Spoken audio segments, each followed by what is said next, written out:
आखिर ऐसा क्या हुआ जिस पार्टी से आपका मेल जोल कम हो गया, आपने पार्टी छोड़ दिया? पॉलिटिक्स जो थी, जो हो रही थी, तो कहीं उनके केंद्र बिंदु में छत्तीसगढ़ कभी था नहीं। क्या अब आपको लगता है कि भ्रष्टाचार पूरी तरीके से छत्तीसगढ़ में खत्म हो चुका है? भ्रष्टाचार कभी न खत्म हुआ है न होगा। क्या ये सरकारी सिस्टम में मौजूद है? ये सरकारी सिस्टम ही तो करेगा। जो चर्चा कर रहे हैं वो सरकारी सिस्टम की बात कर रहे हैं। हर जगह यही है नेता मंत्री अधिकारी होते हैं, उनके ही लोगों को टेंडर मिलता है। कि जिस विभाग के मंत्री रहते हैं उस विभाग के सबसे बड़े व्यापारी उन्हीं की कॉन्स्टिट्यूंसी के हो जाते हैं। तो क्या जमीनी स्तर पर ये पूरी गड़बड़ी सामने ही दिख रही, फिर भी सरकार इस पर एक्शन क्यों नहीं ले रही? सरकार को किसी व्यक्ति को इस पे पनिश करके, जांच करके, सस्पेंड करके उनसे वसूली करना चाहिए। आपको भी मौका मिला था, सूचना आयुक्त पद की पेशकश आपके पास भी की गई थी, आपने क्यों ठुकरा दिया?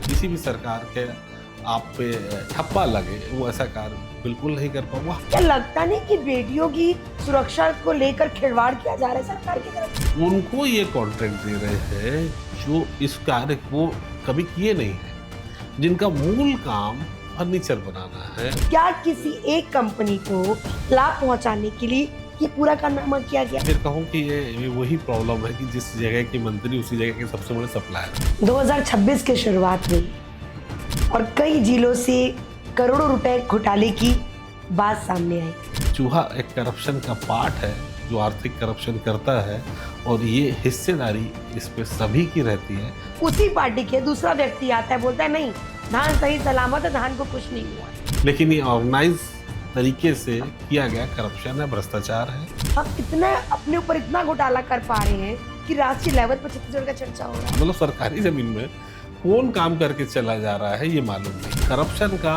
नायाब नमूना था जम्बूरी।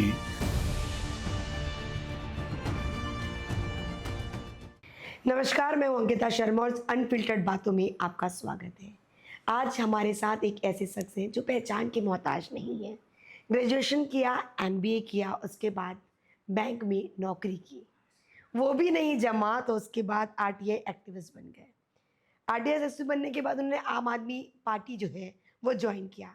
भले ही कुछ ही दिनों में मेल न खाते हुए उन्होंने पार्टी को छोड़ दिया, लेकिन उसके बाद वो लग गए आरटीआई एक्टिविस्ट बन के भ्रष्टाचार से जुड़े मुद्दे को उजागर करने के लिए। इस वक्त हमारे साथ मौजूद है उचित शर्मा जी। सर, आपका बहुत बहुत स्वागत है। आखिर भ्रष्टाचारी मुद्दा आपने क्यों चुना? देखिए शुरू से अगर मुझे लग रहा था कि किसी चीज़ में गलत चीज़ हो रही है तो हमारे पास पैसे की कमी नहीं है। मुझे लगता था कि अगर करप्शन रोक दिया जाए तो बहुत कुछ सॉल्व हो सकता है कि पैसे केंद्र से भी आते हैं, राज्य के पास भी अफरात पैसे हैं। लेकिन हमारा आप बिलीव नहीं करेंगे कि एक लंबा 20% का अमाउंट, मैं कहूँ कि टोटल बजट का 20% अमाउंट हमारा लगभग भ्रष्टाचार में जाता है। तो इसे रोकना चाहिए। इस लीकेज को रोकने के लिए कोई बोलना वाला तो होना चाहिए। तो मुझे लगता है कि जब पूरा सिस्टम जब भ्रष्टाचार में लगा हो तो कोई तो ऐसा हो जो भ्रष्टाचार में के खिलाफ बोले बोले और लिखे। फिर इसकी यही आपने सही कहा कि उसके बाद का डेवलपमेंट आप बताना, ये जो था कि एक्टिविज्म में आने के बाद जब बहुत सारी चीज़ें हो नहीं पा रही थी, शायद एक यही वजह थी कि मुझे वापस जो है एक्टिविज्म के बाद जर्नलिज्म में आना पड़ा। आम आदमी पार्टी में मैंने इसीलिए, क्योंकि आम आदमी पार्टी जो है इंडिया अगेंस्ट करप्शन जो चालू हुआ था, मैंने चालू हुआ था। वहाँ से हम लोगों ने उसको ज्वाइन किया कि कोई तो ऐसा मंच है जो करप्शन के खिलाफ है। चवन्ना आंदोलन है, अरविंद केजरीवाल है, मनीष सिसोदिया है, तो ये करप्शन के खिलाफ लड़ रहे थे। तो इस बीच उनके साथ मुहिम में शामिल हुआ। आप जैसे पत्रकारों को कई, जब मैं एक्टिविज्म में था तब कई खबरें दिए। बहुत सारे जो हमारे अभी सीनियर जर्नलिस्ट हैं उनको मैंने बहुत खबरें देते रहता था कि अगेंस्ट द करप्शन। एक विषय तो चुनना पड़ेगा, चाहे पॉलिटिकल चुनिए, आप जर्नलिज्म में जब आते हैं तो कोई विषय, एक फील्ड, एक बीट आपको चुननी पड़ेगी। कोई पर्यावरण में जर्नलिज्म करता है, कोई पॉलिटिक्स में जर्नलिज्म करता है, कोई विधानसभा में उनकी स्पेशलाइजेशन रहती है।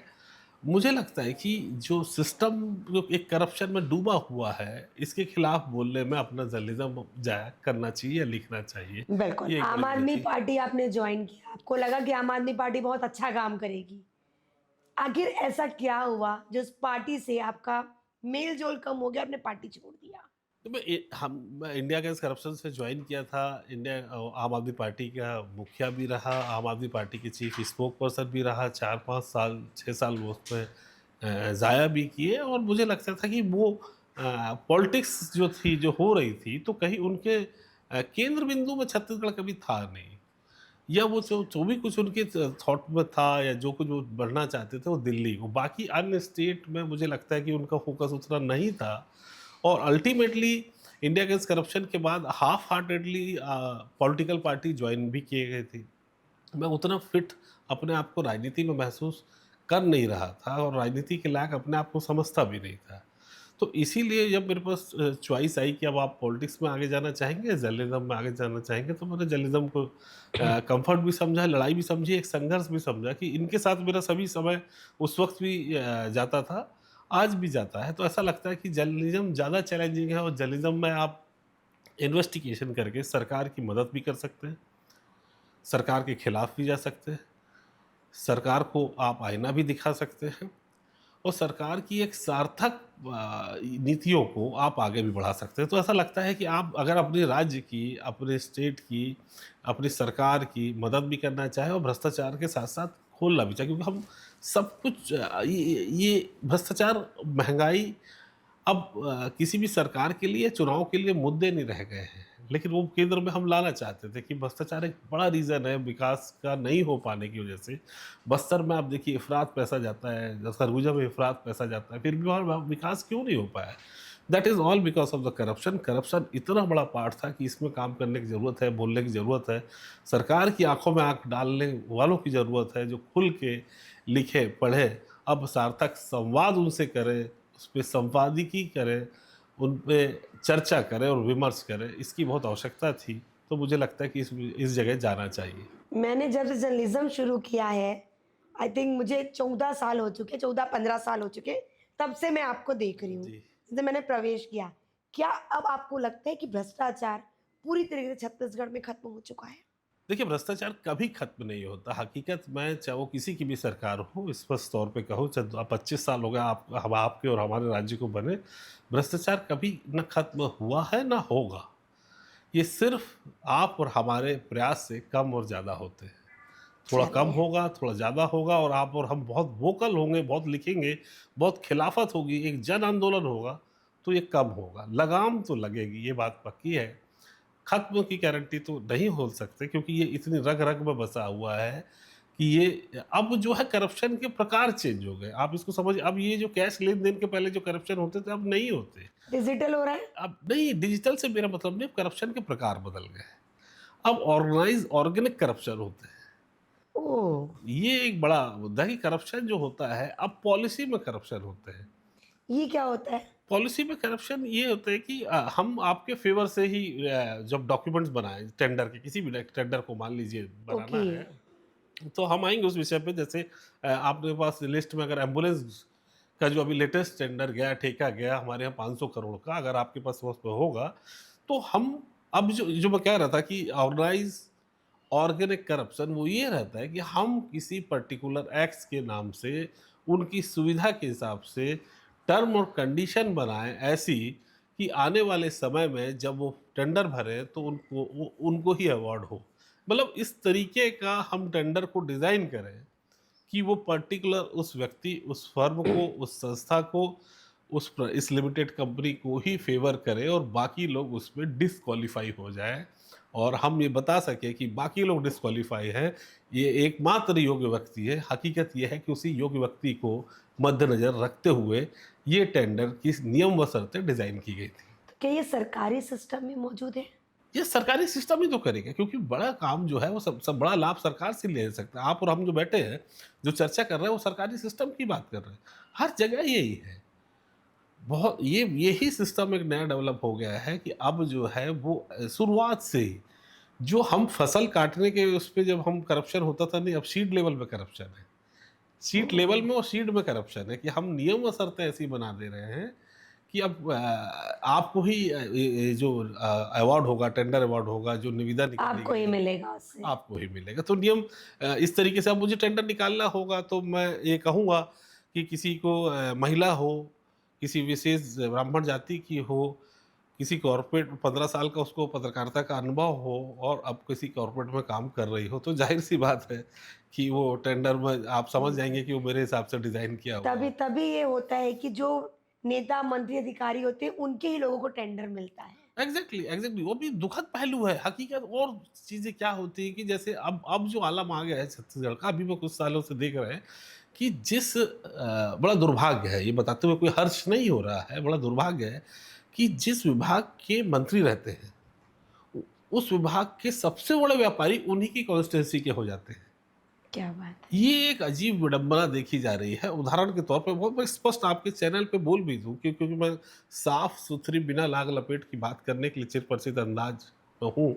तो जैसे उदाहरण के तौर पे कि महिला बाल विकास मंत्री अब उस विभाग के सबसे बड़े सप्लायर उन्हीं के क्षेत्र के हैं।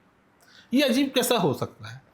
अब कल इसके पहले जो महिला बाल विकास की सप्लायर थी, वो उनके विभाग के उनकी कॉन्स्टिट्यूएंसी के, मेरा मतलब उस कॉन्स्टिट्यूएंसी के सबसे बड़े सप्लायर उस विभाग के कैसे हो जाते हैं? व्यापारी तो व्यापारी रहेगा। अचानक से बदल अचानक जाते से हैं, बदलाव कैसे आ जाता है, नियम व शर्तें कैसी बदली जाती बदल है जाती है। और कि उन उस कॉन्स्टिट्यूएंसी के आपको टीपीडब्ल्यूडी विभाग हो, चाहे वो एनआरडीए हो, चाहे अन्य विभाग हो, जिस विभाग के मंत्री, उस विभाग के सबसे बड़े सप्लायर उस कॉन्स्टिट्यूएंसी के। ये नई चीज़ें जो डेवलप हुई हैं, वो इस तरीके से। और अब ये दौर है अंकिता जी, ये करप्शन आउटसोर्स का दौर है। कोई भी नेता, अधिकारी, मंत्री कोई भी डायरेक्ट करप्शन में इन्वॉल्व नहीं रहते। ये पूरे के पूरे विभाग को अपने किसी लाइजनर ऑफिसर्स को दे देते ये हैं देते हैं हाँ। और वो इनके बिहाफ पे पूरी लाइजनिंग करता है, हकीकत में वो विभाग चलाता है। ये आउटसोर्स ऑफ द करप्शन के लिए है हो चुका है। मंत्री जी इन्वॉल्व नहीं, मंत्री जी को कुछ मालूम नहीं, जो कुछ है वो थर्ड पार्टी उन्होंने दे दिया है, उससे आप चर्चा कर लें तो आपके काम होते रहेंगे।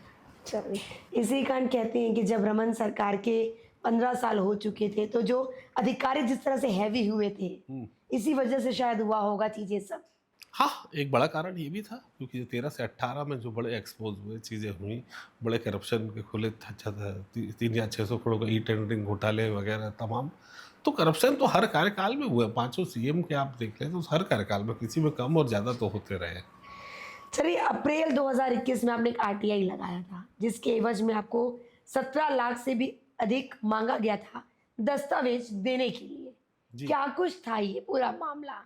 मैंने क्रेडा में, मुझे याद है क्रेडा में जिस तरीके से करप्शन हो रहे थे, तो क्रेडा में तमाम 5 सालों की डिटेल उसमें माँगी थी। ये हताश करने का, मैं सिंपली कहूँ तो हताश किसी भी जर्नलिस्ट को हताश करने के लिए जो एक्सप्लोसिव और एक्सक्लूसिव जर्नलिज्म एक्सक्लूसिव करते हैं, हाँ, जो रिसर्च करके कोई न्यूज़ देने की चेष्टा प्रयास करता हो और वो उसको दस्तावेज प्रमाण चाहिए रहता है क्योंकि हम जिस जगह हैं उस जगह सूत्रों के हवाले से नहीं लिख सकते। बिल्कुल मुझे तथ्यात्मक तर्क देने पड़ेंगे, दस्तावेज के साथ। दस्तावेज के साथ देने पड़ेंगे। हम आरोप लगा रहे हैं तो उस दस्तावेज को मांगने के लिए जब आप किसी भी विभाग में एक आवेदन लगाते हैं तो उस पे आपको हताश करने के लिए, डिमोरलाइज करने के लिए, बिना सोचे समझे इस तरीके के पत्र का जवाब उन्हें देते हैं कि आप उस फंड को भर ना पाए। वो जो आप पूछना चाह रहे हैं वो एक्चुअली हतोत्साहित करने के लिए दिया गया एक जवाब था।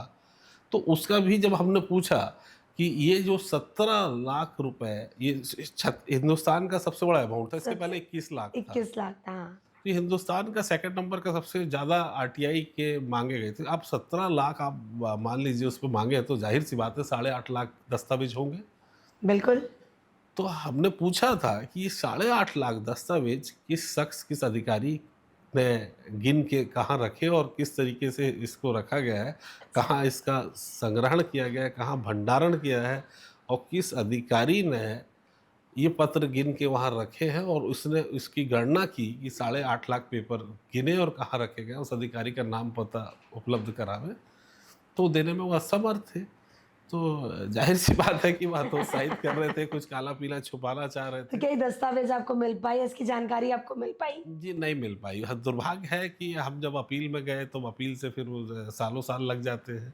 अभी अब दस्तावेज निकाल पाना, क्योंकि ये आरटीआई के एक्ट जो नियम है ना, वो चीज़ें अब इतनी बढ़ा दी गई है, इतनी कठोर कर दी गई है कि अब मतलब मैं कहूँ कि अब बेशर्मी की हद इतनी पार हो चुकी है कि अब सीधे-सीधे वो दस्तावेज नहीं देने के बहाने ढूँढते हैं जो पहले दे दिए जाते थे। दे दिए इस जाते थे। नियम का, इस कानून का, जो शानदार हिंदुस्तान का ये जो कानून था, इसका मर्सिया पढ़ लिया गया, इसकी पैरवी कर ली गई है।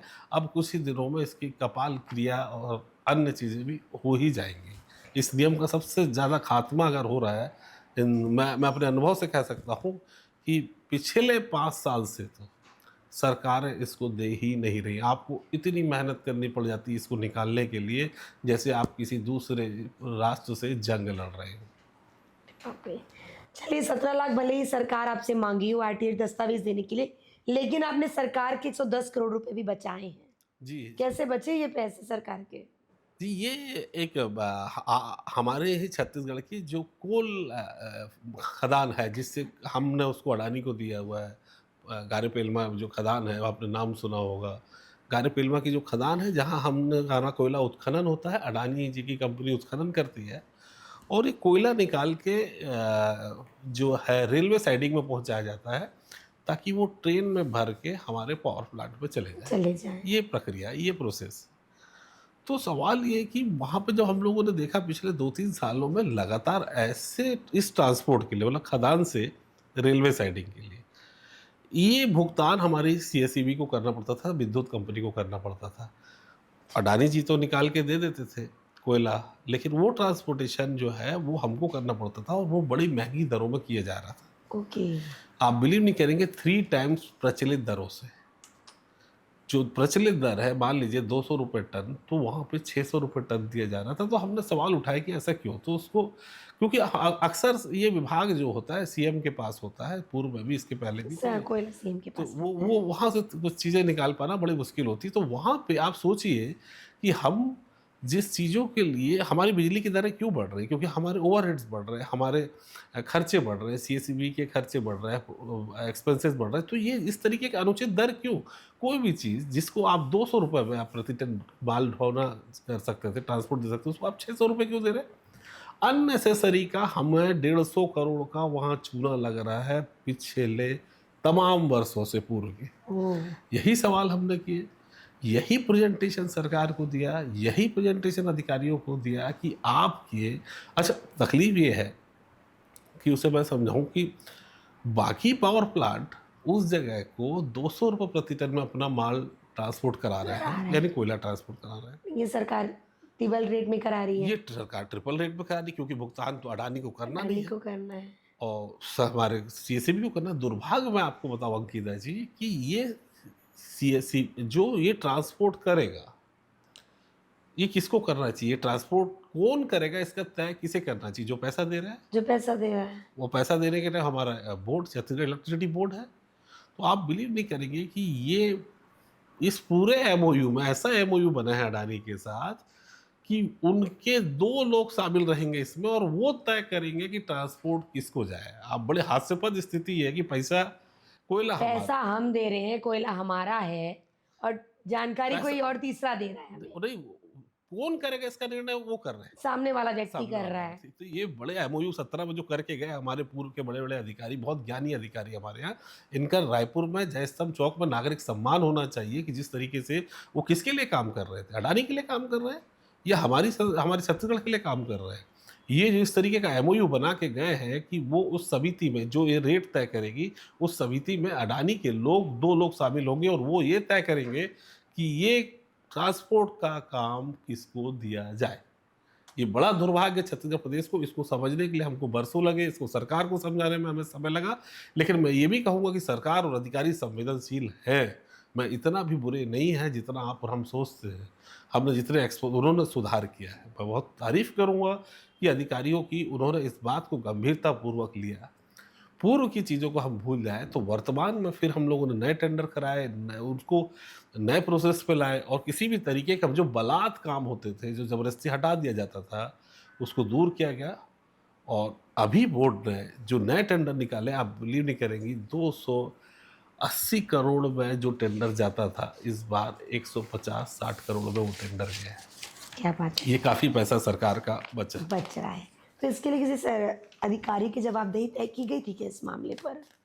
मतलब ये नए कार्य के लिए कि नहीं, पुराने पुराने कार्य पर ही जो नहीं, तिगुना वो पैसा जो हम दे अब रहे वो थे। वो इनके लोग ही शामिल थे। अब अपने लोगों को कौन सजा देगा? अपने लोगों की कौन इंक्वायरी करेगा? और अपनी अपनी सरकार में अगर कायदे से, तो आप जो कह रहे हैं बहुत वाजिब सवाल है कि पूर्व में जो हमने अधिक भुगतान किया, लगभग 250-300 करोड़, 300 करोड़। इसका क्या? इसकी कौन जांच करेगा? इसके लिए कौन जिम्मेदार होगा? इसके लिए कोई जांच बैठेगी? क्या कभी इनके लिए सीबीआई, ईडी इस तरीके की कमेटी बैठेगी? ये एक बड़ा सवाल ज़रूर खड़ा होता है कि पूर्व जितने करोड़ एक्स्ट्रा खर्च हुए गैर वाजिब, उसका जिम्मेदार कौन? ये जो पाठ्य पुस्तक निगम है, लगातार पुस्तकों की मोटाई या कहा जाए 70 जीएसएम 80 जैसे कागज छापने का जो फैसला लिया है या लिया था कहा जाए, क्यों लिया गया? आखिर इसके पीछे क्या था और कौन इससे पैसे कमा रहा था? जी, जी, इसमें भी 15 करोड़ लगभग बिल्कुल। बचेंगे सरकार। ये हकीकत में पाठ्य पुस्तक निगम में पुस्तक की आड़ में नोट छापे जाते हैं। नोट छापने से मेरा मतलब ये है कि नोट प्रिंटिंग में नहीं, वो भ्रष्टाचार में नोट। भ्रष्टाचार पे होता है। ये जो वहाँ के लोग जो बैठे हैं, अब आप बताइए कि इतने, आप पहली चीज़ तो हम किताब इतनी छपवा लेते हैं जितने छात्र नहीं हैं। छापते नहीं है। इतने छात्र है ही नहीं। यूडाइस डेटा आपको बहुत डेप्थ में जाना पड़ेगा, हमने उसका अध्ययन करके इन चीज़ों को कि यूडाइस डेटा में हमारे लोग जो है वो लगभग जो है 52 लाख बच्चे बताए जाते हैं। और जब आप ज़मीनी स्तर में जाएंगे आप सरप्राइज होंगे कि आंकड़े बहुत कम है। 38 लाख के आसपास हमारे पास बच्चे हैं, लेकिन यूडाइस डेटा में 52 दिखाते हैं। उसका कारण है कि हम साला त्यागी बच्चों को जो एक्चुअल फिगर और जो फिगर दर्शाया जा रहा है सरकार द्वारा, वो इसमें बड़ा गैप है। तो इसके कारण पुस्तावें जो एक्स्ट्रा छपती है वो छपती नहीं है और वही भ्रष्टाचार की भ्रष्टाचार वो कमीशन के रूप में पैसे आ जाते हैं। अब आप आ गए ये किताब के कागज मोटे और पतले। तो किताब पाठ्य पुस्तक निगम से हमने पूछा कि आपको जब 10 साल से जिस कागज में छप रही है किताब, तो उस पे आपने उस पे क्यों नहीं छाप रहे? आप जबरदस्ती क्यों मोटा कर रहे हैं कागज को? इससे बस्ते का बोझ बढ़ेगा। बच्चे आप देख रहे हैं, छोटे बच्चे हैं, सुप्रीम कोर्ट की भी भारी गाइडलाइन भारी बैग लेके भारी निकलते बैग। आप हैं। देखिए कि उनकी माँ उठा के चलती है, उठा के चलती है, उठा नहीं पाते। छोटे बच्चे बैग उठा भी नहीं हाँ, पाते अब आप क्यों उनका बोझ बढ़ा? कोई तर्क हो, कोई लॉजिक हो तो कोई लॉजिक। देखिए इनका कहना था कि हम एनसीईआरटी ने बोला कि एक उन्होंने बोला, वो एनसीईआरटी का हवाला दे रहे थे, जो इसके मुखिया थे वो एनसीईआरटी का हवाला दे रहे थे। मैंने कहा कि एनसीईआरटी में, हमने कहा कि एनसीईआरटी में वो नियम उन्होंने सुझाव दिया, ये नहीं बोला कि आप कीजिए। लेकिन मतलब एनसीईआरटी का क्या है अंकिता जी, एनसीईआरटी की किताबें जो है, एनसीईआरटी जो किताबें छापता है नो डाउट बहुत ही उम्दा क्वालिटी की है। उसके पीछे तर्क है कि वो किताब बेचते हैं। उनका सीधा मतलब है कि अंकिता जी पढ़ ले, इसके बाद कोई और भी पढ़ ले, नीचे अंकिता की सेक्शन छोटी भी बहन पढ़ ले, या 3 से 4 सीजन वो उसका आप निकाल निकाल सकते ले, हैं। तो वो सेल करते हैं अंकिता। उनकी किताब 125 रुपए की, 90 रुपए की, 120, वो सेल करते हैं, वो बेचते हैं। वो ठीक है, तो उनका मुख्य उद्देश्य की किताब की लाइफ कितनी ज्यादा हो सकती है। लेकिन हम चैरिटी करते हैं, मतलब हम मतलब छत्तीसगढ़ पाठ्य पुस्तक निगम, हम उसको बेचते नहीं है, हम उसको फ्री ऑफ कॉस्ट बच्चों को देते हैं। तो अच्छा, अच्छी बात है, हम हर साल छापते हैं, हर साल छापते हैं। अगर आपको 80 करना है तो अगले साल बस छापिएगा, कर दीजिए, कैरी फॉरवर्ड कैरी फॉरवर्ड हो जाएगा। कुछ तो हो, 40% ही हो। सही तो बात। आप अगले साल 40% कम किताब छापे, वो नहीं छापेंगे। तो पूछा है तो उन्होंने वो तर्क दिया। तो जब हमने बोला कि आप जरूरत क्या है इससे 14 करोड़, अब होता क्या है कि जो कागज आपका मान लीजिए 1000 किलो लग रहा था, अब 1200 किलो लगेगा। तो किसी चीज़ के मान लीजिए 70 करोड़ भुगतान हो रहा हो, अब 84 करोड़ भुगतान होगा। अब 84 करोड़ भुगतान ज़्यादा हो, 14 करोड़ ज़्यादा होगा तो ज़्यादा कमीशंस आएंगे। बस यही है कि तो जितना मतलब ये था कि 2023-24 में आप पुस्तक छपवा लीजिए और 24-25 में कबाड़ के रूप में पुस्तक को फिर आप रिसाइकलिंग प्लांट में कबाड़ पे रख दीजिए। जी बिल्कुल, वो जो बीच का गैप है यूडाइस डेटा और एक्चुअल बच्चे, उनके बीच का डेटा को ही किताब जो है वो कबाड़ में जाती है। ये मैं अपने शोध और अध्ययन और चीज़ों से करके बता रहा हूँ। तो क्या जमीनी स्तर पर ये पूरी गड़बड़ी सामने ही दिख रही, फिर भी सरकार इस पर एक्शन क्यों नहीं लेती? दुर्भाग्य यही है कि अब सरकार को किसी व्यक्ति को इस पे पनिश करके, जांच करके, सस्पेंड करके उनसे वसूली करना चाहिए और एक नज़ीर पेश करना चाहिए, ताकि आने वाले लोगों पे एक मैसेज जाए। वो नहीं करती सरकार इससे डरती है। आप देखिए, कभी भी वो सस्पेंड हुए, ठीक है, 3 महीने में बहाल हुए, लंबे किसी को मैसेज जो जाए, नज़ीर पेश हो कि इन्होंने करप्शन किया था, ये अभी सस्पेंड हो, तो बड़ी कार्रवाई नहीं होती। कार्रवाई के नाम पे विंडो ड्रेसिंग होती है, थोड़े दिन ट्रांसफ़र होते हैं, थोड़े दिन दूर रखा जाता है। कहा जाए तो सिर्फ खाना पूर्ति खाना होता है। पूर्ति, विंडो ड्रेसिंग है, नथिंग एल्स। आप देखिएगा कि खाना पूर्ति, और फिर वो उसी करप्शन के पैसे से वापस फिर वो बहाली करा लेते हैं मोटा पैसा देके। तो ये जो है मतलब पैसे, पोजीशन से करप्शन, और उस करप्शन से वापस आप जो है ना रीस्टेट हो जाते हैं। तो करप्शन के पैसे का बहुत तरीके से आप उपयोग कर लेते हो। जो से आपने करप्शन किया उसी पैसे से आपकी बहाली भी हो जाएगी। तो करप्शन जो है वो उसके मल्टीपल यूजेस। चलिए, चलिए, इतना भ्रष्टाचार की आप बात कर रहे हैं, आपको पूरी कोई भी मुख्यमंत्री आया छत्तीसगढ़ में, आप सबका काम आपने देखा हुआ है। आपने बताया कि हर सरकार मिली-भगत से काम कर रही है, भ्रष्टाचार हो रहा है। आपको भी मौका मिला था, सूचना आयुक्त पद की पेशकश आपके भी पास भी की गई थी। आपने क्यों ठुकरा दिया? नहीं देखिए, ऐसा ऑफिशियली बोर्ड तो कुछ नहीं था। पिछली बार भी अनऑफिशियली ही बोर्ड में था। और इस साल तो खैर वो प्रेस क्लब के एक वो उन्होंने प्रेस क्लब खूब की चर्चाएँ थी पर इसे लेकर। पत्रिका चर्चा में थी, लेकिन ऐसा कुछ भी नहीं। लेकिन मैं कभी अगर ऐसा होता भी है तो मैं जो है वो एक जर्नलिस्ट बनना ही स्वीकार करूँगा। मैं किसी सरकार के प्रिविलेज पे काम करना पसंद नहीं कर सकता, या सरकार से किसी भी तरीके का प्रिविलेज या किसी भी सरकार के आप पे ठप्पा लगे, वो ऐसा कार्य बिल्कुल नहीं कर पाऊँगा। हाँ, सभी सरकारों से अच्छे और बुरे संबंध रहे हैं।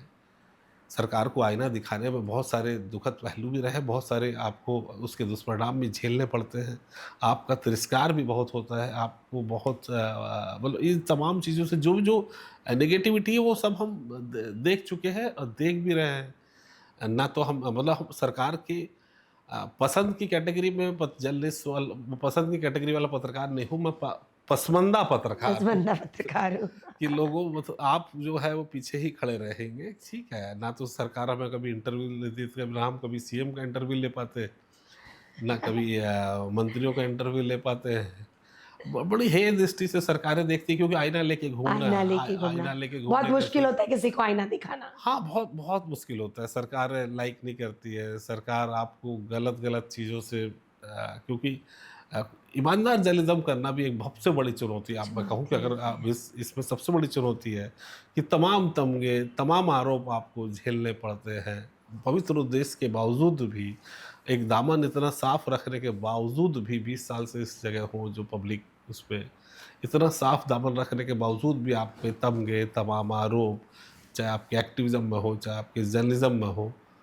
सबसे बड़ी तकलीफ़ ये है कि आप, क्योंकि आप ईमानदार होने का, सरकारें ईमानदार होने का पाखंड करती है। मैं कहूँ तो हमारे प्रदेश में या हिंदुस्तान में कृषि के बाद सबसे बड़ा कोई उद्योग है तो वो पाखंड का उद्योग है। आजकल बहुत बाबाएँ चल रहे हैं मार्केट में। तो पाखंड का जो उद्योग है कि हम बहुत ईमानदार हैं, ईमानदारी से बात कहेंगे। क्योंकि आप अगर देखिए, अच्छा, आप मन की बात करना चाहते हैं तो अनचाही बात तो आपको सुननी पड़ेगी ना। बिल्कुल। एक साइड हो गया, मन की बात कैसे कर सकते हैं? वन वे ट्रैफिक कैसे होगा आपको? मन की बात मैं आपको बताऊँ, आप मुझे बताएँ, तब तो सॉल्यूशन निकलेगा चीज़ों का। अनचाही बात करने की, अपनी आलोचना सहने की सरकारों में ताकत खत्म नहीं है। बिल्कुल। आप में आलोचना आपको सहना चाहिए। अगर आपको वाकई सरकार है तो कुछ शब्द ऐसे कड़वे आपको घूंट पीने पड़ेंगे, आलोचना आपकी सहनी पड़ेगी। सामने वाला जो आपकी आलोचना कर रहा है वो आपका विपक्ष नहीं है, वो आपका दुश्मन नहीं है, वो आपसे सार्थक संवाद करना चाहता है, वो अपने प्रदेश का, आपका, सबका हित चाहता है। सरकार को इस रूप में भी कुछ जर्नलिस्टों को देखना चाहिए कि हर जर्नलिस्ट आपके खिलाफ नहीं खड़ा है, आपके विरुद्ध नहीं खड़ा है, आपका दुश्मन नहीं है, आपके साथ है। आपके प्रदेश की तरक्की के लिए, जनहित की तरक्की के लिए, जमहूरियत की तरक्की के लिए वो आपके साथ खड़ा है। आप कम से कम उसको साथ लेके ना चलो तो सब तुम साथ तो चलो। साथ तो चलो, तो बिल्कुल। ये कोशिश ज़रूर रहती है कि हम भी सरकार को, एक जर्नलिस्ट भी सरकार को, सरकार के मुखिया को उतना ही चाहता है जितना उनका कार्यकर्ता। बशर्ते उसको अपने देशभक्ति का और प्रदेश हित करने का उसका तरीका अलग है। अलग होता है। फ़र्क इतना है, आप और हम भी अपने प्रदेश को उतना ही चाहते हैं जितना मान लीजिए सरकार का एक आम आदमी या सरकार का कोई हिस्सा चाहता होगा, या जो अपने आप को सबसे बड़े देशभक्त समझते हैं। क्योंकि हम छत्तीसगढ़ को ना, हम छत्तीसगढ़ पिछड़ा हो सकता है, छत्तीसगढ़ भूखा हो सकता है, छत्तीसगढ़ अंतिम छोर में खड़ा हो सकता है, मगर छत्तीसगढ़ भ्रष्टाचार फ्रेंडली नहीं हो सकता, बस करप्शन फ्रेंडली नहीं हो सकता। ये बात एक मुहिम है, यही एक जज्बा है कि करप्शन फ्रेंडली स्टेट तो हम बनने नहीं देंगे। मुझे लगता है कि सरकार चालाक है या सरकार के अधिकारी चालाक हैं या सरकार सच में बुद्धू है कि जो फर्नीचर बना रहा है उसको आप सैनिटरी पैड बनाने की आप उनको टेंडर दे देते हैं, उनको माल सप्लाई करने बोलते हो।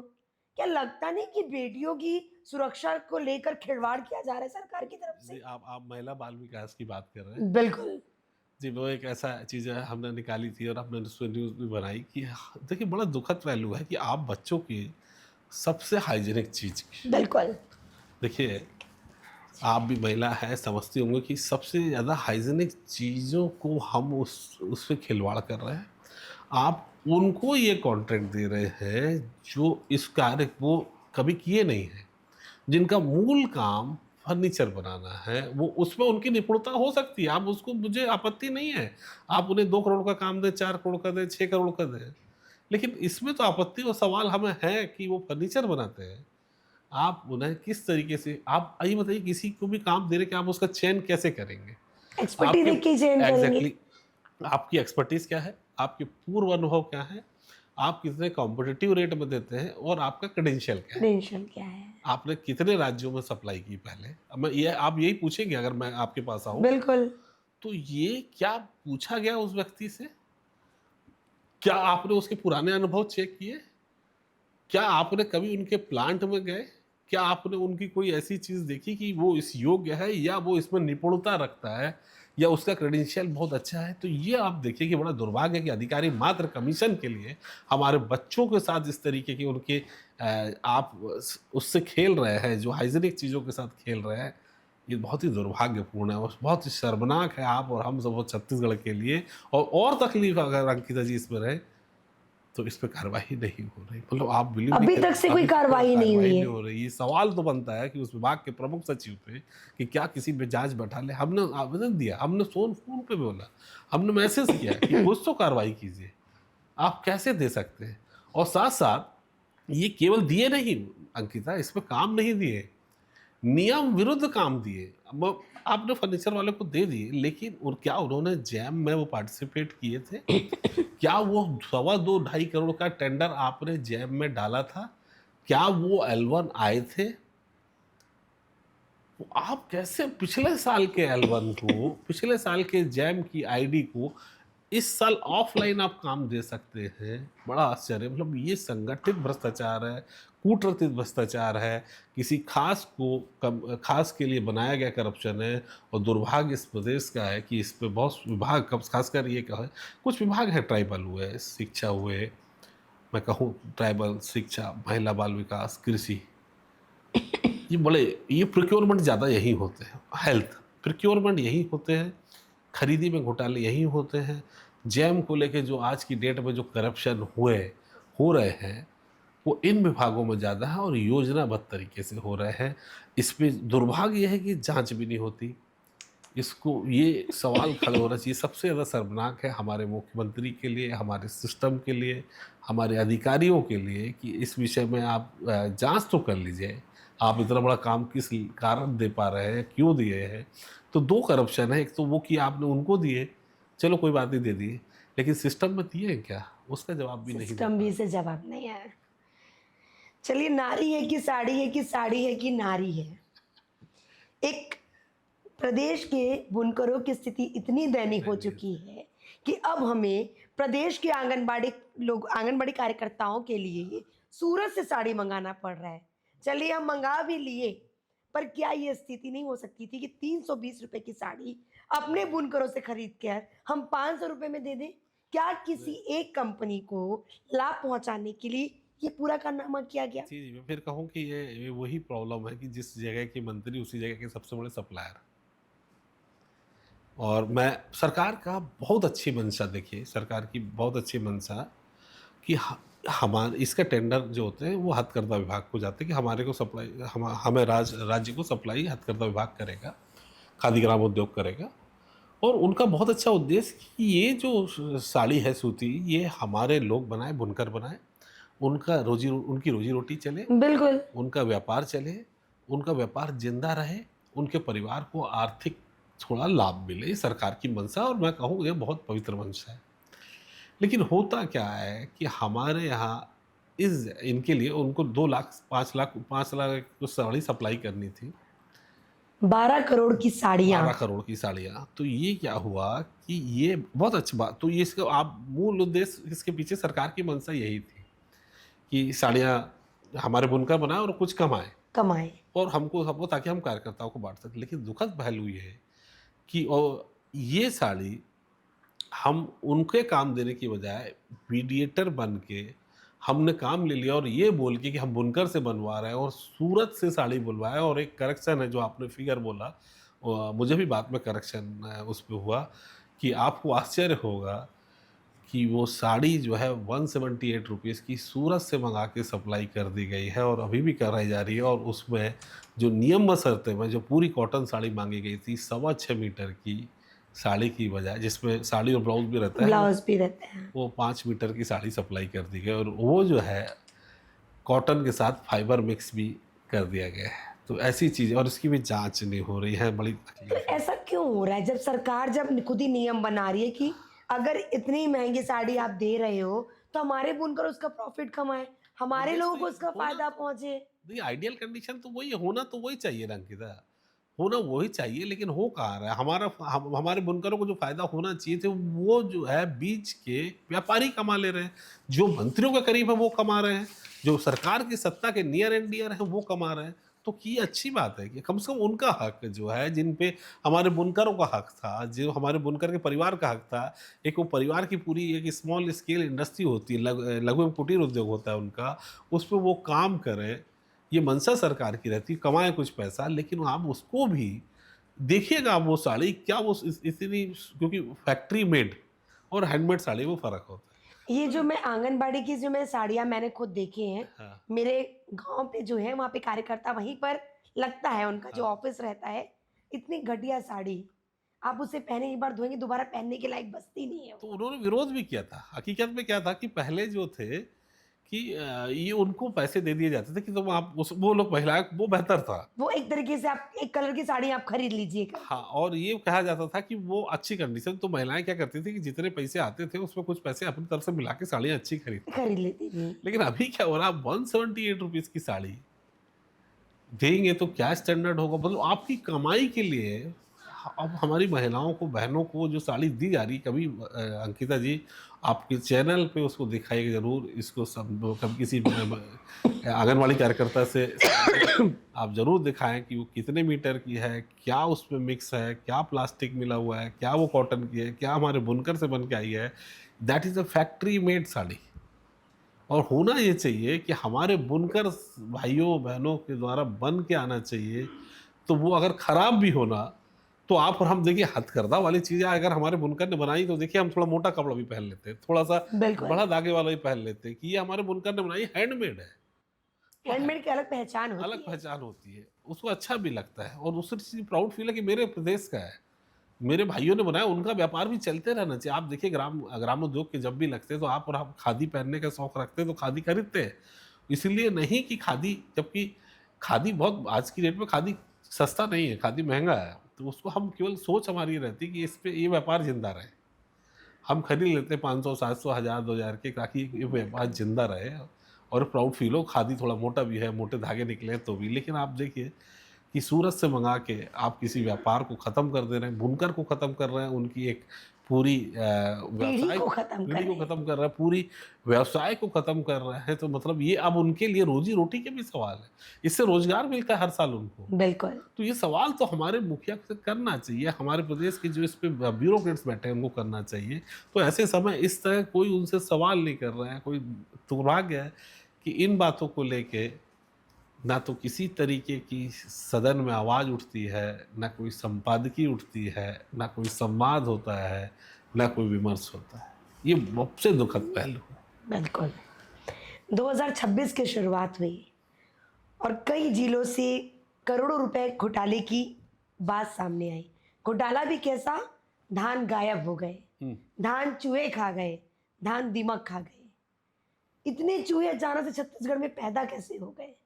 और वो भी देखिए, ये एक जिले का मामला नहीं था। हर जिले में एक ही टाइप की घटना हो रही थी। चाहे महासमुंद हो, जसपुर हो, सूरजपुर हो, शक्ति जिला, जैसे ऐसे तमाम जिले थे जहाँ पर ये घटनाएँ सामने आई। लगता नहीं कि ये घोटाले करने के एक पैटर्न बन के 2026 में आया था ये? ये पैटर्न है ही। आप देखिए कि सुखद का जो आंकड़ा है वो 3% का औसत है कि 3% अगर 100 किलो है तो माल है तो 3 किलो 3% तक छूट देती है कि इस पे सूख सूख जा रहा है तो वेट थोड़ा सा कम होगा। उन चीज़ों को फ़ायदा उठा के कि सुखद को बढ़ा के इन चीज़ों को खेल किया जाता है।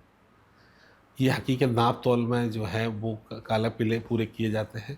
ये ऑर्गेनाइज ढंग से काम होता है और ये मैं कहूँ कि ये पूरी की पूरी ये सप्लाई चेन जो है वो करप्शन की सप्लाई चेन के लिए ऐसे पूरे हथकंडे अपनाए जाते हैं, किए जाते हैं। चूहों की अचानक भरमार नहीं हुई है। चूहा एक करप्शन का पार्ट है जो आर्थिक करप्शन करता है और ये हिस्सेदारी इस पे सभी की रहती है। कोई एक आदमी जिम्मेदार नहीं है, ये पूरा का पूरा सिस्टम जिम्मेदार है और इसके तमाम कट कमीशन जो होते हैं वो नीचे से लेके ऊपर तक जाते हैं। ये उसके कारण ये पूरी व्यवस्था बनी हुई है। तो क्या ये मिल के मिली भगत वाला करप्शन नहीं रहता क्या? रहता है। एक व्यक्ति बोल नहीं, क्योंकि एक व्यक्ति बोलता है चूहे खा गए, एक एक पार्टी के व्यक्ति बोलता है चूहे खा गए, अधिकारी बोलते हैं चूहे खा गए। उसी पार्टी के दूसरा व्यक्ति आता है, बोलता है नहीं, धान सही सलामत है, धान को कुछ नहीं हुआ है। तो ये आखिर ये मिली भगत नहीं, क्यों काम उन्होंने नहीं आ गलत पाती? बयानबाजी की थी, उनको ऐसा नहीं बोलना चाहिए था, वो ऑथराइज नहीं थे, वो तमाम उनको बचाने के उनके तरीके हैं। ये देखिए कि वो एक तो उस व्यक्ति को हटा देंगे तुरंत, जो उसके लिए जिम्मेदार भी नहीं था, वो व्यक्ति तो आए ही थे, तो वो उसको हटा देंगे, उनका फिर फेवर करने लगेंगे और ऐसे तर्क देंगे, तर्क नहीं ऐसे कुतर्क देंगे कि आप जो है आपको कन्विंस करने की कोशिश करेंगे कि ऐसा कुछ नहीं था, माल सही सलामत है। लेकिन ये ऑर्गेनाइज तरीके से किया गया करप्शन है, भ्रष्टाचार है, जिसकी छोटी सी पूंछ नीचे है, बड़ा हार्ट, हृदय और मुंह जो है उनका ऊपर तक जाता है। तो एक से चैन बनी हुई है पूरी आपस में। लेकिन छत्तीसगढ़ अब तो इतना आरोप लग चुका है छत्तीसगढ़ पर कि राष्ट्रीय लेवल पर भ्रष्टाचार की हमारी चर्चाएं हैं। बात की जाए जम्बूरी कैंप की, ये अभी कुछ महीने पहले ही घटी है। लगता नहीं कि इस घोटाले का आरोप जो लग रहा है, हम इतना अपने ऊपर इतना घोटाला कर पा रहे हैं कि राष्ट्रीय लेवल पर छत्तीसगढ़ का चर्चा हो रहा है। हाँ, वो हो रही थी, वो दादागिरी के साथ करप्शन था। अंकिता जी, वो दादागिरी के साथ देखिए कि टेंडर में मैं जो कह रहा था ना आपको कि ऑर्गेनाइज ऑर्गेनिक करप्शन, देखिए कि वो टेंडर जो था, बिना टेंडर निकाले बन जाता है पूरा। हाँ, वो जो टेंडर था, वो टेंडर जो है वो टेंडर आप बिलीव नहीं करेंगे, हम उसको टेंडर अभी तक फ्लोट ही था, सिस्टम में था। वो टेंडर किसी व्यक्ति को अवार्ड नहीं हुआ था। लेकिन जब आप मौके पे जाएँ तो आप देखेंगे कि वहाँ पे टेंट वगैरह जो चीज़ें, मंच, टेंट और जो भी चीज़ें बाथरूम वगैरह जो चीज़ बननी चाहिए थी, जो इस टेंडर में उल्लेख था, वो चीज़ें बन चुकी थी। मतलब आप टेंडर क्लोज नहीं हुआ है, टेंडर क्लोज होने के बाद वो उसके दस्तावेज चेक होते हैं, दस्तावेज चेक होने के बाद फाइनेंशियल बिड ओपन की जाती है, उसके बाद टेंडर अवार्ड होता है। लेकिन इस प्रक्रिया में 28 दिसंबर के आसपास की बात है, 28 दिसंबर या नवंबर की, उस समय वो टेंडर क्लोज नहीं हुआ था और यहाँ पूरे बन के रेडी हो गए थे चीज़ें। रेडी हो तो ये चुकी है। दादागिरी के साथ करप्शन। जब पूछा गया कि ऐसा क्यों हुआ, तो बोले वो अब किसने क्या मालूम नहीं, जो वहाँ पे जो जिम्मेदार लोग हैं वो बोले किसने क्या मालूम, मतलब सरकारी ज़मीन में कौन काम करके चला जा रहा है ये मालूम नहीं। तो ये दादागिरी के साथ करप्शन का नायाब नमूना था जम्बूरी जो हुआ, वो नायाब तरीके था। और वजह इसके बाद की चीज़ देखिए कि जब वो आपने आवाज़ उठाया तो वो टेंडर कैंसल हुआ। और बड़ी बात कि अब इस उसके बाद भी वहां पे कार्यक्रम कराया गया। नहीं, उसके बाद कार्यक्रम कराया गया। और बड़ी बात कि ये ठेका जिसके टेंट लगे थे उसी को गए। वाह। ये कैसा इत्तेफाक हो सकता है अंकिता जी कि जिन्होंने पहले 10 दिन 20 दिन पहले से पूरे जो सामान तैयारी बना करके तैयारी रखे कर थे। दी, पूरे हॉल बना दिए, मंच बना दिए, बाथरूम बना दिए, बच्चों को उपयोग में आने वाले सब कुछ कर दिए, और जब एक टेंडर कैंसिल हो जाता है कोई बात नहीं, नए टेंडर भरते हैं और वो टेंडर भी उन्हीं को जाता है। ये बड़ा आप सोचिए कि कितनी इंटरनल मिली भगत है, कितनी सिस्टमेटिक काम है और किस तरीके से पॉलिसीज में ये पॉलिसी में करप्शन करके, नियम व शर्तों में करप्शन करके इस तरीके के खेल होते हैं, उसका जीता जागता उदाहरण था जम्बूरी। गजब जी, मतलब लेकिन चलिए चलिए आपने घोटाला कर भी लिया, टेंडर आपको मिल भी गया, आपने पहले काम शुरू भी कर दिया। एटलीस्ट जो नियम कायदे थे, टॉयलेट इतनी गंदगी, मैं वहाँ पे पहुँची थी, इतनी गंदगी टॉयलेट में कि बच्चा वहाँ जा नहीं सकता।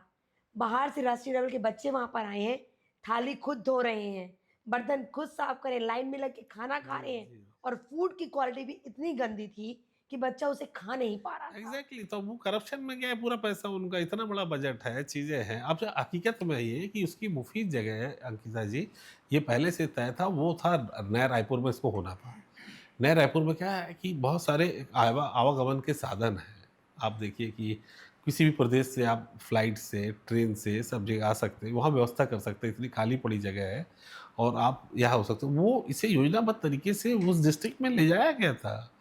उसके पीछे बहुत सारी कॉन्स्पिरेसी हुई है। आप बताइए कि अगर बच्चों के फूड का पैसा, बच्चों के हक का पैसा भी आप करप्शन में मार ले जा रहे हैं, आप घटिया निम्न स्तर की सामग्री दे रहे हैं, निम्न स्तर का फूड दे रहे हैं, तो शर्म है ऐसे सिस्टम में। और उसके बाद बड़ा दुखद पहलू कि ऐसे लोग पे कार्रवाई नहीं होती, ये दुर्भाग्य है हमारे प्रदेश का। गजेंद्र यादव, ब्रिजमोहन अग्रवाल आपस में सोशल मीडिया पे लड़ाई कर रहे हैं। मुझे नहीं बुलाया गया, मुझे इसके बारे में पता नहीं। मंत्री जी कहते हैं मेरा विभाग है, मैं सारा काम करूंगा। आखिर कोई इन जो आरोप लगा रहे थे उसमें कोई तथ्य था, कोई तथ्य नजर आ रहे थे? ये आपस की ईगो की लड़ाई थी। इस पॉलिटिकल मूवमेंट या उनकी इंटरनल पॉलिटिकल मूवमेंट में इनके चीज़ें थी, आपसी लड़ाई थी, किसी सीनियर को तवज्जो नहीं की गई थी। मंत्री नए नए बने हैं, जाहिर सी बात है उनके अपने लोगों के अपने एजेंडे होंगे, अपने लोगों के लिए उनके काम होंगे। वो नया रायपुर में जो प्रस्तावित था उसको सवाल भी, ब्रिजमोहन जी के सवाल भी वाजिब थे कि जो बजट है उसको पार्शलिटी के आप जो है जिसको आप पारदर्शिता के साथ करना चाहिए था वो पार्शलिटी के साथ किए। जिस जगह को आप नया रायपुर में प्रस्तावित था आप वो बालोद में कर रहे हैं। आप जो आपने टेंडरिंग प्रोसेस जो है वो स्काउट गाइड कमिश्नर को करना चाहिए था, वो आप जिला प्रशासन कर रहे हैं।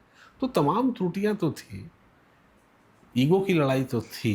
दुर्भाग्य ये है कि इतना बड़ा भ्रष्टाचार होने के बाद नतीजा जांचे सिफर है, जीरो है, किसी को दोषी नहीं ठहराया गया, करप्शन कर लिया गया।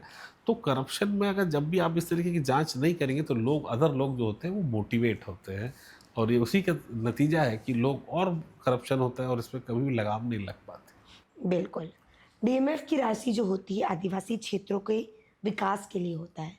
अगर उसी डीएमएफ के पैसों के 25% 40% अगर हम कमीशन देंगे तो लगता नहीं कि आदिवासी क्षेत्रों का विकास छीनने का काम हम कर रहे हैं? बिल्कुल, आदिवासी विकास का क्षेत्र वो, देखिए हमारे यहाँ जितनी 7 डिस्ट्रिक्ट हैं, कोंडागांव, दंतेवाड़ा, दंतेवाड़ा, बस्तर। कोरबा, चांपा, जांजगीर, बिलासपुर, ये जो डिस्ट्रिक्ट है डीएमएफ डिस्ट्रिक्ट है। तो जो उत्खनन से जो प्रभावित क्षेत्र है उस एरिया में हमको खर्चे करने हैं, इसका मूल उद्देश्य। आप मूल उद्देश्य डीएमएफ को पढ़िएगा तो उस जगह कोई काम ही नहीं हो रहे हैं। जो प्रभावित क्षेत्र है उस जगह उनको ऐसे कोई काम नहीं कर, देखिए उसका डीएमएफ का मूल उद्देश्य है जल स्तर को बढ़ाना, उस पर कोई काम नहीं हो कोई काम नहीं हो रहा है, उसका मूल उद्देश्य है उनकी लाइफ स्टाइल को बढ़ाना। स्टैंडर्ड करना। हाँ, वो उस पर काम नहीं हो रहे हैं। तीसरा, शिक्षा की गुणवत्ता को लेके उस पर काम नहीं हो रहे हैं। स्वास्थ्य को लेकर हाँ, कोई काम। स्वास्थ्य को लेके आपको काम करने उस पर काम नहीं हो रहा है। पर्यावरण को लेके काम उस पर नहीं हो रहा है। इस राशि का जो मूल उद्देश्य है मैं आपको बता रहा हूँ, तो ये क्या है कि ये न्यूट्रिशियस वैल्यू उस गांव की बढ़ाना है। ये कॉस्मेटिक वैल्यू वाली चीज़ों पे काम करते हैं, जिसमें देखिए इन सब चीज़ें जो मैंने आपको बताई और हम जिस पे बात कर रहे हैं, इट टेक्स टाइम्स। किसी शिक्षा का गुणवत्ता बढ़ाना है तो आप भी जानते हैं कम से कम 3 से 5 साल आपको चाहिए। पहली में, दूसरी में, तीसरी में, चौथी में, 5 में, तो थोड़ा धीरे टाइम धीरे लगता है। ग्रोथ होता है, पर्यावरण 2 दिन में डेवलप नहीं होता है। जल स्तर 2 साल के अंदर नहीं बढ़ेगा, थोड़ा सा टाइम लगेगा, उसको थोड़ा 10% बढ़ेगा, फिर 30%। ये जो मूल काम है डीएमएफ की वो उस पर होते रही है। अब इस पर होता क्या है, इमीडिएट खरीदी, ब्लैक बोर्ड, भ्रष्टाचार के पैसे से किसान के लिए मिनी राइस मिल, आप बताइए कि मिनी राइस मिल ऐसी तादाद में खरीद लेते हैं। और करप्शन इसमें क्या होता है कि ये जो करप्शन का मूल जड़ बता रहा कि इसमें जो करप्शन हो पाया है, ये पूरे के पूरे जितने कलेक्टर होते हैं ये क्या करते हैं कि उनको 1 साल 2 साल रहना है, तो ये उस प्रोडक्ट पे जाते हैं जिसमें कमीशन इमीडिएट खड़ा होता हो। खड़ा होता हो, खरीदो पैसे लो, खत्म करो। एग्जैक्टली आपने खरीदी की, एडवांस में पैसा दे दीजिए और माल आप सप्लाई करते करते रहिए। मतलब रहिए। ये जो है प्रिक्योरमेंट में जाते हैं, जो लॉन्ग प्रोसीजर वाले काम हैं उस पे काम नहीं करें, क्योंकि हो सकता है हमारा ट्रांसफर हो जाए, वो 5 करोड़ हमने दे दिए उस पे से, वो मूल काम में नहीं आते। तो ये भ्रष्टाचार के सबसे बड़ी जड़ है। भ्रष्टाचार जो उनके जो मूल काम होने चाहिए, जो डीएमएफ प्रभावित क्षेत्र है, जो गांव है, जो 5 गांव प्रभावित क्षेत्र है, जो 5 किलोमीटर के प्रभावित क्षेत्र है, उस पर काम हो, कोई काम नहीं होता। बस खरीदी कीजिए, ब्लैक बोर्ड खरीद कर लिए, कुकर बांट दिए आपने, लैपटॉप बांट दिए आपने, मिनी राइस मिल बांट दिया आपने, हार्वेस्टर बांट दिए, जो खरीद के दे सकते हैं उसी में जाते हैं। और इस कारण एक करप्शन में सबसे ये मूल इसका मरकज है कोरबा। ये हॉट स्पॉट में बोलूँ हॉट तो स्पॉट। हॉट स्पॉट है वो कोरबा है। अब डीएमएफ किया कोरबा और दंतेवाड़ा। तो दंतेवाड़ा में तो जो होता ही है, क्योंकि बस्तर में है। बस्तर कोरबा में। में इसमें बहुत लंबा, उसका वजह है एसईसीएल का लंबा चौड़ा पैसा है और वहाँ एनएमडीसी का लंबा चौड़ा पैसा है। एमडीसी का पैसा है, तो वो बिल्कुल। उसकी वजह से इफरात पैसे होते हैं, इफरात बांटते हैं। तो इसीलिए कोरबा कलेक्टर जो है हमेशा से तो बड़े हॉट सीट पे बैठे रहते हैं और खरीदी प्रक्रिया में इस तरीके के मूल काम करने की बजाय जिसके और ये कॉस्ट अपने कारनामे दिखाते हैं। कार्य कम कारनामे ज़्यादा होता है। बिल्कुल। बिग बॉस व्हाट्सएप ग्रुप, शराब घोटाला, जिसको लेकर पिछली सरकार की बहुत किरकिरी हुई है, जिसके चलते उनके विधायक को जेल में भी रहना पड़ा जी है, जी। कुछ दिन पहले ही छूटी है। लगता नहीं कि ये सरकार, जो छत्तीसगढ़ में शराबबंदी नहीं हो सकती, इसलिए चलिए इसमें शराब घोटाला ही कर लेते हैं। ये सरकार मिलके मिली भगत नहीं चल रहा है ये। आप पिछली सरकार की बात कर रहे हैं, शराब बिल्कुल, घोटाले की? शराब जी घोटाले जी, की। जी, उसको भी हम लोगों ने ही उस पर बहुत अध्ययन करके इसको एक्सपोज किया था। FL10 में वो काम हो रहा था। टाइम हुआ था। FL10 जो होता है, हम लोगों ने बताने में काफ़ी समय लगा कि FL10 जो होता है बेसिकली इसमें बहुत सारे लाइसेंस होते हैं, FL2, FL3, FL4, FL5, FL10 तक। तो FL10 जो लाइसेंस होता है वो अंकिता जी एक तरीके का मैं आपको समझाऊँ तो FL10 जो लाइसेंस जिसको मिलता है वो लाइक है C&F होता है। उसको अधिकार मिलता है कि सरकार के बिहाफ में वो सभी शराब फैक्ट्रियों से शराब खरीदे और यहाँ पे छत्तीसगढ़ सरकार को बेचे या विभाग को बेचे। विभाग को भेजे। उसका काम होता है ये। तो इसके लिए जिसको FL10 मिलता है वो ये कार्य कर सकता है। और इस कार्य को ऐसी जगह में FL10 पूर्व में हमारे बेवरेज कॉरपोरेशन को मिला हुआ था। ये पूर्व में ये काम बेवरेज कॉरपोरेशन करता था जो सरकार की ही संस्था थी। पहली बार ऐसा हुआ कि 20 में ये बेवरेज कॉरपोरेशन से ये लाइसेंस छीन के नए नियम ला के 3 प्राइवेट आदमी को दे दिए और वो सरकार के बिहाफ में सरकार शराब खरीद रहे हैं और एक्साइज विभाग को या विभाग को यहाँ बेच रहे हैं। बेच रहे हैं। तो ये नई प्रणाली लाई गई और इस प्रणाली के मार्फत पूरा करप्शन किया गया जो आप और हम देख रहे हैं वो है। तो ये इंडस्ट्री जो है ना बहुत बड़ी है, लगभग 12,000 करोड़ की आज इसकी इंडस्ट्री है। तो FL10 के बिहाफ ये पूरे का पूरा कृत्य किया गया। अब हकीकत में ये कि ये जो 3 हैं, अब मज़े की बात आपको आश्चर्य होगा कि ये 3 व्यक्तियों ने इसके पहले कभी शराब के काम नहीं किए थे। ये मार्च में इनको काम गया और ये तीनों कंपनी जनवरी में ही बनी थी। ओह, क्योंकि हमने इसको एक्सपोज किया था इसलिए हम बेहतरी से आपको बता सकते हैं। क्या इसी के चलते बिग बॉस व्हाट्सएप ग्रुप बना था? ये सब उसी के पार्ट है, ये उसी के पार्ट है। शराब कांड जो है वो चीज़ें हुई थी वो ये तो हुई। उस पर क्या हो रहा था कि उसके कारण वो तो खरीद रहे थे। FL10 जिसके पास था वो क्या कर रहे थे कि इस पे करप्शन कर रहे थे कि कौन सी शराब आएगी कौन सी नहीं आएगी और क्या भाव में आएगी, फिर एक्साइज में कैसे उसको हम बेचें। तो ये करप्शन था ही। साथ में अब क्या दुकानें जो थी वो प्राइवेट आदमियों के पास हो गई थी। तो जहाँ सरकार की शराब बिकती है वहाँ 1/3 शराब प्राइवेट आदमी की बिकने लगी।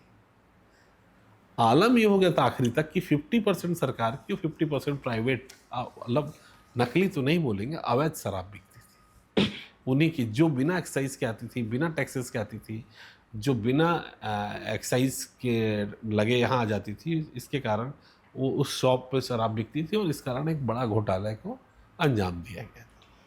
चलिए, आप पत्रकारिता भी कर रहे हैं, आप आरटी एक्टिविस्ट भी हैं। उन बच्चों को आप क्या मैसेज देंगे जो आज पत्रकारिता में आते हैं, आईडी लेके घूम रहे हैं, लेकिन सरकार को कैसे बताना है कि वो गलत कर रहे हैं और कैसे बताना है कि वो अच्छा काम करें? उनको आप क्या मैसेज देना चाहेंगे? सबसे पहले तो मैं कहूँगी आप पढ़ना सीखें, विषय का अध्ययन करना सीखें, क्योंकि आप जितना अच्छा पढ़ पाएंगे उतना अच्छा लिख पाएंगे, और जो अच्छा लिख पाएंगे उतना ही अच्छा आप बोल पाएंगे। तो सबसे ज़्यादा समय आप विषय वस्तु को समझने में, मुद्दों को समझने में अपना समय को थोड़ा उस पर अध्ययन में आप जितना समय देंगे उतनी आवाज़ आप सवाल कर पाएंगे, आपके सवाल तार्किक होंगे, आपकी समझ बढ़ेगी और आप एक अलग ढंग से पहचाने जाएंगे। तो सबसे बड़ी चीज़ अगर मैं अपने छोटे भाइयों को, बहनों को अगर कहूँ, तो आप उस विषय की अध्ययन की तरफ जो फोकस आपका नहीं है, वो अध्ययन किसी भी रूप में हो सकता है, किताब में भी या चाहे यूट्यूब में भी, या आप किसी बड़े पत्रकारों की सोच बातचीत समझ भी के करके, डिबेट में उसके सब आप तीनों को समय दें थोड़ा थोड़ा। इन तीनों से आप निश्चित तौर पे आपकी समझ डेवलप होगी, और आपकी समझ अगर डेवलप होगी तो आप उस तरीके के आपके कठिन सवाल आप भी कर सकते हैं, और एक कठिन सवालों को जब आप करने लगेंगे तो आपको भी तवज्जो मिलने लगेगी। तो ये है कि आप अध्ययन पे थोड़ा फोकस करेंगे तो बेहतर होगा। बिल्कुल। ये थे हमारे साथ उचित शर्मा जी। उम्मीद करते हैं कि आगे इसी तरह से आरटीआई के जो जितने भी इंफॉर्मेशन है, सरकार के खिलाफ हो या सरकार के लिए जो लाभदायक हो, ऐसी इंफॉर्मेशन ये निकालें और एक मजबूत स्तंभ के रूप में हमारे बीच हमेशा रहें। उचित जी, आपका बहुत बहुत धन्यवाद। आखिर ऐसा क्या हुआ जिस पार्टी से आपका मेल जोल कम हो गया, आपने पार्टी छोड़ दिया? पॉलिटिक्स जो थी, जो हो रही थी, तो कहीं उनके केंद्र बिंदु में छत्तीसगढ़ कभी था नहीं। क्या अब आपको लगता है कि भ्रष्टाचार पूरी तरीके से छत्तीसगढ़ में खत्म हो चुका है? भ्रष्टाचार कभी न खत्म हुआ है न होगा। क्या ये सरकारी सिस्टम में मौजूद है? ये सरकारी सिस्टम ही तो करेंगे। जो चर्चा कर रहे हैं वो सरकारी सिस्टम की बात कर रहे हैं। हर जगह यही है। नेता मंत्री अधिकारी होते हैं, उनके ही लोगों को टेंडर मिलता है कि जिस विभाग के मंत्री रहते हैं उस विभाग के सबसे बड़े व्यापारी उन्हीं की कॉन्स्टिट्यूंसी के हो जाते हैं। तो क्या जमीनी स्तर पर ये पूरी गड़बड़ी सामने ही दिख रही, फिर भी सरकार इस पर एक्शन क्यों नहीं ले? सरकार को किसी व्यक्ति को इस पे पनिश करके, जांच करके, सस्पेंड करके उनसे वसूली करना चाहिए। आपको भी मौका मिला था, सूचना आयुक्त पद की पेशकश आपके पास भी की थी, आपने क्यों ठुकरा दिया?